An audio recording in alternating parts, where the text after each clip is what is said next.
Dando sequência, eu quero convidar para que assuma a tribuna o senhor Fernando Silva Bispo, Fernando Holliday, vereador do município de São Paulo, capital. O senhor tem o tempo regimental de 15 minutos, lembrando que aos 12 minutos a campanha vai tocar, restando 3 minutos para a conclusão da sua exposição. O senhor tem a palavra. Obrigado, presidente. Obrigado a todos os vereadores presentes. Obrigado ao vereador Cleiton, que propõe aqui em Limeira o projeto de Escola Sem Partido. Agradeço a presença de todos, cumprimento aos debatedores favoráveis e contrários. Infelizmente, eu tive um imprevisto e não vou poder ficar até o final dessa sessão, mas espero contribuir nesse pouco tempo que tenho com as experiências que tive como estudante e um pouco das experiências que estou tendo como vereador e um dos proponentes do Escola Sem Partido na cidade de São Paulo. Bom, eu quero começar dando uma visão pessoal sobre o assunto, de como passei pela minha vida escolar e de por que a minha vida escolar me levou a ser favorável à Escola Sem Partido no final das contas. Eu sou vereador da cidade de São Paulo, tenho 20 anos de idade, o mais jovem da Câmara, e saí da escola não tem muito tempo, 3 anos se pararmos para pensar. Estudei a vida inteira em escola pública na periferia de São Paulo e, ao longo desses anos de escola, tive muitos professores militantes, ou professores que tinham algum posicionamento partidário, fosse um posicionamento mais à direita ou um posicionamento mais à esquerda. A maioria, claro, tinha um posicionamento à esquerda. Alguns, inclusive, eram filiados a partidos políticos, PSOL e PT, mais especificamente.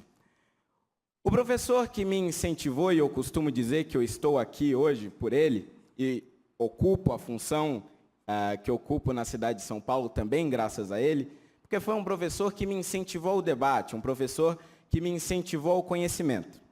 Ele era professor de língua portuguesa, de nome Moisés, filiado ao Partido dos Trabalhadores, e não escondia de ninguém, nem dos seus alunos, que ele tinha suas preferências partidárias. Mas ele foi um professor que nunca tentou impor as suas ideias dentro de sala. Muito pelo contrário.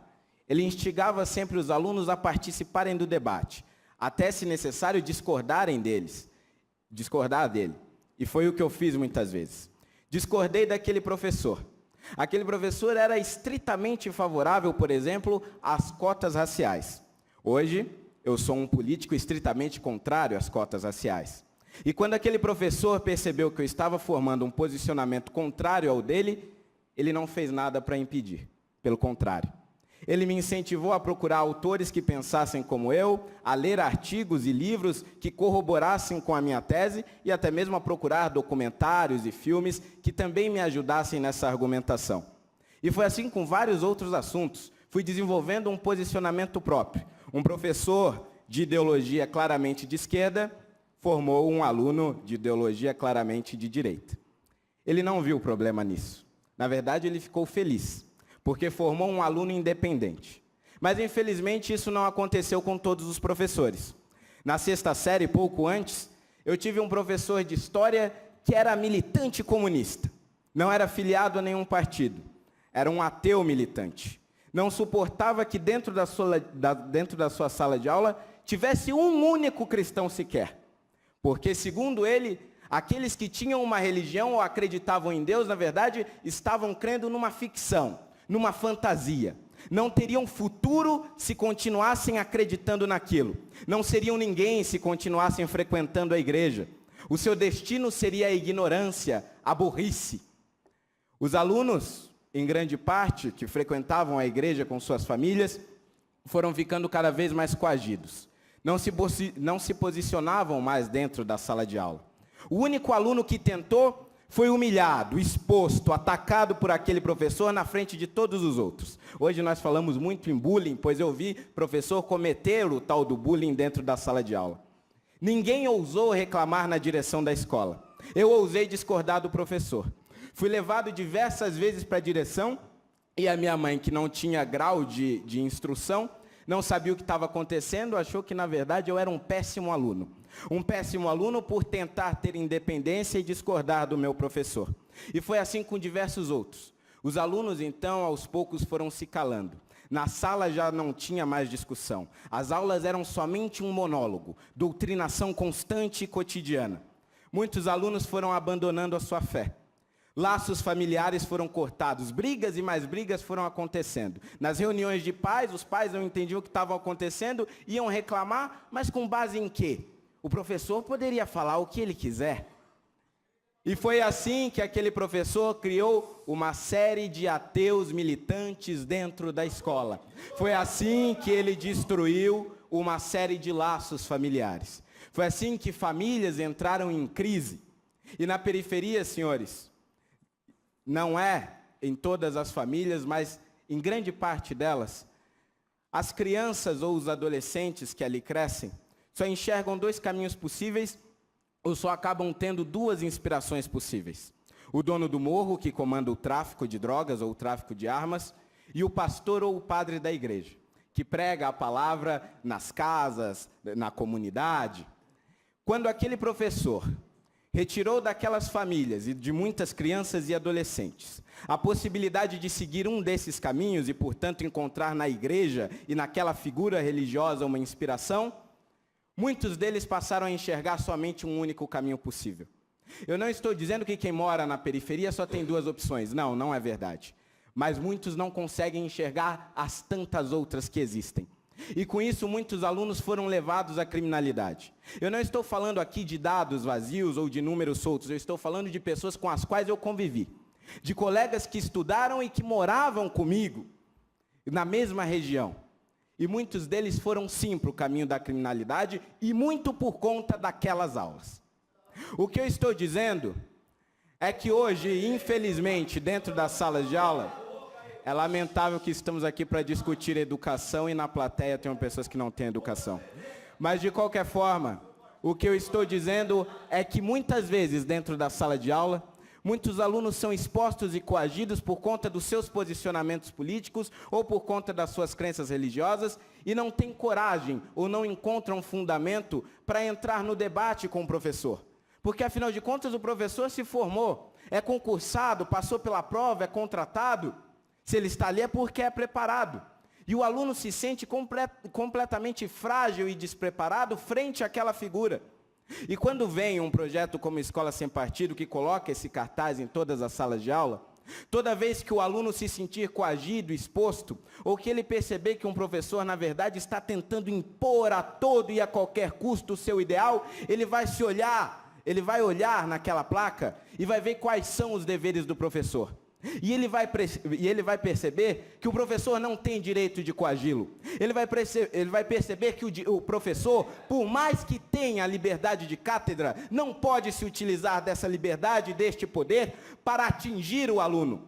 E para atentar contra o Estatuto da Criança e do Adolescente. E para atentar contra o nosso texto constitucional. E para atentar contra a Convenção Interamericana de Direitos Humanos. Nós não estamos falando em nenhum momento de censura do professor. O que nós estamos falando, principalmente, e é aí onde eu foco o meu debate, é no incentivo e na garantia da liberdade de consciência e da liberdade de expressão dos alunos. O professor, ele não só pode, como ele deve discutir política em sala de aula. O professor, ele não só pode, como ele deve também, muitas vezes, colocar o seu posicionamento em sala de aula. Mas em nenhum momento ele pode impedir ou coagir aquele aluno de atenção cativa, portanto, em uma posição frágil, de expor as suas ideias e os seus posicionamentos. Ele não pode retirar dos pais o papel da educação moral e cívica que a nossa Constituição e que, repito, a Convenção Interamericana de Direitos Humanos concedeu a esses familiares. O que nós estamos falando aqui é de garantia de direitos dessas crianças. Não são direitos que estão sendo criados do nada. O projeto em si não cria absolutamente nada a não ser a obrigação da placa. Tudo o que fundamenta o projeto Escola Sem Partido já existe na nossa legislação e na legislação internacional. Eu ouvi aqui o meu antecessor, o Gabriel, falar sobre a discussão, por exemplo, da questão LGBT dentro das salas de aula. Ele disse que muitos sofrem preconceitos e que o Escola Sem Partido, de uma certa forma ou de outra, pelo menos foi o que eu entendi, poderia acabar reforçando isso. Eu sou assumidamente gay. Desde a minha escola, eu também assumi a minha sexualidade. Passei por preconceito, sim, não estou dizendo que os preconceitos não existam. O que eu estou dizendo é que, em nenhum momento, durante todo este tempo, eu fui impedido pelos professores que tinham esse posicionamento mais à direita de expor a minha sexualidade. Nunca fui coagido por conta disso. E nenhum aluno deve ser coagido por conta disso. E não significa também que essas questões não devam ser debatidas em sala de aula. Na verdade, o que acontece muitas vezes é que dentro do ativismo LGBT há um exagero absurdo contra todos aqueles que, por exemplo, seguem o cristianismo. E que, por conta da sua crença, tem uma pregação no sentido de que a ação ou a prática homossexual dentro daquela religião é considerada um pecado. Essas pessoas, elas têm o direito de falar isso porque também estão garantidas pela liberdade religiosa. O que essas pessoas não têm direito, na verdade, é de pregar o ódio e de pregar, muitas vezes, o atentado aos homossexuais, aos bissexuais, aos transexuais, seja o que for. E isso, senhoras e senhores, isso não acontece. Isso não acontece dentro das igrejas, sejam elas evangélicas ou católicas. O que acontece, na verdade, é muitas vezes a deturpação desses movimentos LGBTs sobre o que se prega dentro das igrejas. E essas discussões, elas são válidas e saudáveis dentro da sala de aula. Acho que devem acontecer. Mas também não devem acontecer com base em fantasias, em dados falsos por conta de uma determinada ideologia. Muitas vezes se ouve dizer pela mídia, se ouve dizer também por parte desses professores militantes, que existe um número absurdo de gays que são assassinados todos os dias nas ruas. Existe um número absurdo de pessoas que são assassinadas todos os dias nas ruas. São quase 60 mil. Mais do que morreram na guerra do Iraque, onde morreram 30 mil pessoas. E não importa qual a cor dessas pessoas. Não importa qual é o seu sexo, se são homens ou se são mulheres. Não importa se são pobres ou ricos, héteros ou gays. Para concluir, nós precisamos valorizar, sim, os seres humanos e as suas liberdades individuais. E não ficar segregando cada vez mais por conta da sua sexualidade, por conta da sua cor da pele, por conta da sua religião ou por conta do seu posicionamento político. O que nós estamos defendendo com Escola Sem Partido, e é o que eu defendo na Câmara Municipal de São Paulo, é que para garantir esta pluralidade de ideias e para garantir esse debate democrático dentro das escolas, nós precisamos, acima de tudo, garantir a liberdade individual dos alunos. E isso implica necessariamente na sua liberdade religiosa, na sua liberdade de consciência e na sua liberdade de expressão. O professor tem sim a sua liberdade de cátedra e não tenho dúvidas de que o professor é a maior autoridade dentro de sala de aula. Mas assim como toda e qualquer outra autoridade, assim como os vereadores aqui presentes, assim como o prefeito dessa cidade, assim como o governador deste estado, assim como o presidente da República, nenhuma, absolutamente nenhuma autoridade deve abusar do seu poder. Muito obrigado a todos e desculpe.